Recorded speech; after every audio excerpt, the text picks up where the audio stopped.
servicios que consumieran esos prisioneros. Por lo tanto, en particular, les sería poco atractivo invertir en este sector. Pero deben haber ese tipo de instituciones, por supuesto. Aquí tenemos unos ejemplos, unos logotipos, el de Pemex, el del ISSSTE y el del IMSS, de instituciones públicas, es decir, que funcionan a auspicio del gobierno. Y aquí, bueno, lo que siguen las dos imágenes son países representativos de políticas de libre mercado y políticas de tipo proteccionista. Aquí tenemos el caso de Estados Unidos e Inglaterra, que por lo menos en teoría, en los libros, son los países que enarbolan el libre mercado, es decir, cuyos esfuerzos van orientados a la disminución cada vez mayor del Estado en la vida económica. Por otra parte, tenemos recientemente ejemplos de presidentes que buscan tener un control de la economía en sus respectivas naciones. Ellos determinan las decisiones de producción. ¿Qué producir? ¿Cómo producir? ¿Y para qué producir? Ahora, la pregunta que seguramente ustedes tienen y que yo también tengo es: ¿quién tiene la razón? No hay una respuesta absoluta. No existe una respuesta absoluta a esta interrogante. Sin embargo, lo que sí podemos afirmar es que la mayor parte de las economías en el mundo utilizan un tipo de economía mixta. Es decir, deja que el libre mercado regule ciertos aspectos y por otra parte el Estado interviene cuando tiene que hacerlo. Aquí vamos a revisar lo que ya les comentaba yo anteriormente: una política de precios máximos y una política de precios mínimos. Bueno, ustedes recordarán de su curso de microeconomía que tenemos oferta y demanda y que se establece un punto de equilibrio. En ese punto de equilibrio se obtienen cantidades de equilibrio y precio de equilibrio. ¿Sí? Para este primer caso, que es una política de precios máximos, es fijar un precio de equilibrio menor al precio de mercado. ¿Sí? Dice, no podemos cobrar este precio, vamos a cobrar un precio menor. ¿Qué sucede cuando se cobra un precio menor? Que existe un exceso de demanda, es decir, la cantidad demandada es mayor a la cantidad ofrecida, por lo cual se hace insuficiente. Pensemos un caso concreto, el caso de las tortillas. Fíjense, ¿cuál es el precio de las tortillas? El precio de la tortilla depende de la oferta y demanda de maíz. Como de unos años para acá la demanda de maíz se ha incrementado, pues su precio también se ha incrementado.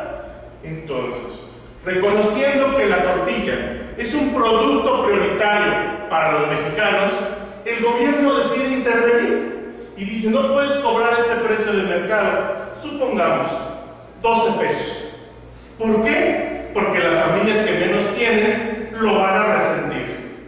Bueno, entonces cobran un precio menor al del mercado. ¿Sí? A ese precio menor se le llama precio máximo. ¿Por qué? Porque no se puede cobrar un precio mayor. Por eso se le llama precio máximo. Y es un precio menor al de equilibrio.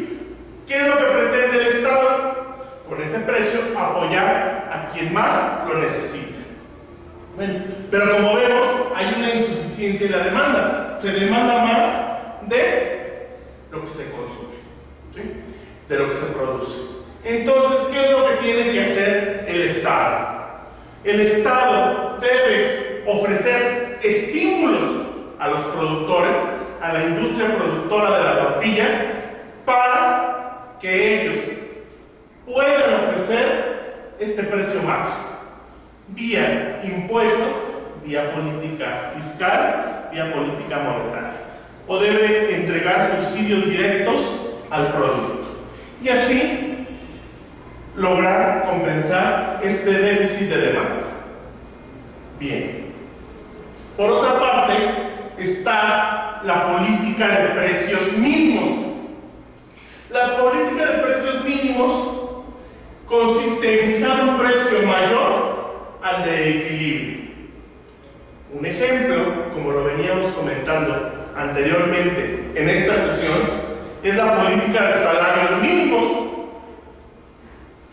Dado que el gobierno evalúa que el salario de mercado es muy bajo, debido a que existe una gran cantidad de oferentes de fuerza de trabajo, que somos todos nosotros, bueno, entonces él decide fijar un precio mayor al de equilibrio, un precio que beneficie a la asalariada. Entonces, ¿qué sucede con este precio? Pues hay un exceso de oferta.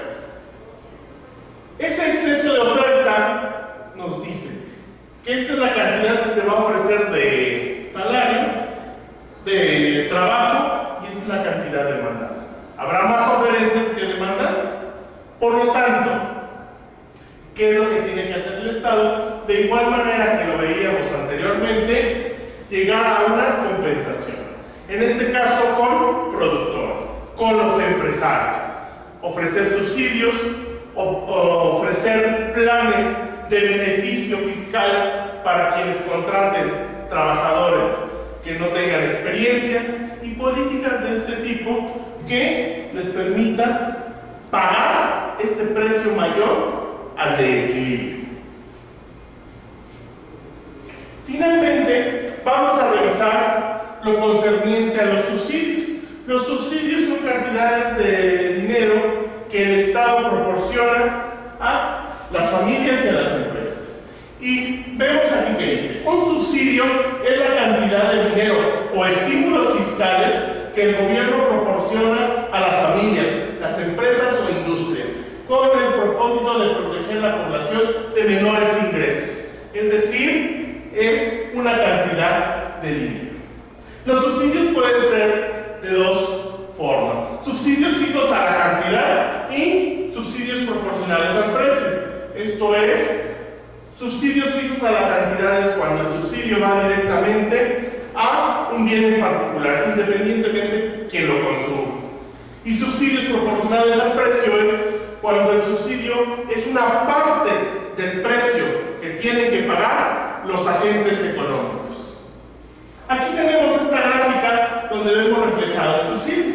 ¿Cuál es el precio de mercado? Pues donde oferta se corta a la demanda. Se establece en este punto que aquí aparece como punto A. Precio de equilibrio, P0, Q0, cantidad de equilibrio. Ahora, ¿qué es lo que hace el subsidio? Bajar el precio. El precio a P, subíndice 2. Entonces, a este precio del subíndice 2, ¿qué sucede? Hay un exceso de demanda. Como el producto es más barato, porque una parte lo paga el Estado, pues entonces se decide demandar más. Ahora, ¿esto qué va a ocasionar? Como se demanda más, los oferentes van a cobrar un precio más alto, que es el precio P1. ¿Sí? Por lo tanto, aquí el Estado, para compensar, debe absorber el diferencial de costo. Este es el comportamiento del subsidio. Bueno, y con esta parte terminamos lo concerniente a la estructura de intervención estatal. Les agradezco mucho la atención prestada a este video. En otra ocasión nos veremos para revisar otro tema de macroeconomía. No me resta más que dejarles una reflexión sobre ustedes. ¿Qué piensan? ¿El Estado debe intervenir o no debe intervenir en la economía? Y si debe intervenir, ¿hasta qué punto lo debe hacer? Muchas gracias y nos estamos viendo.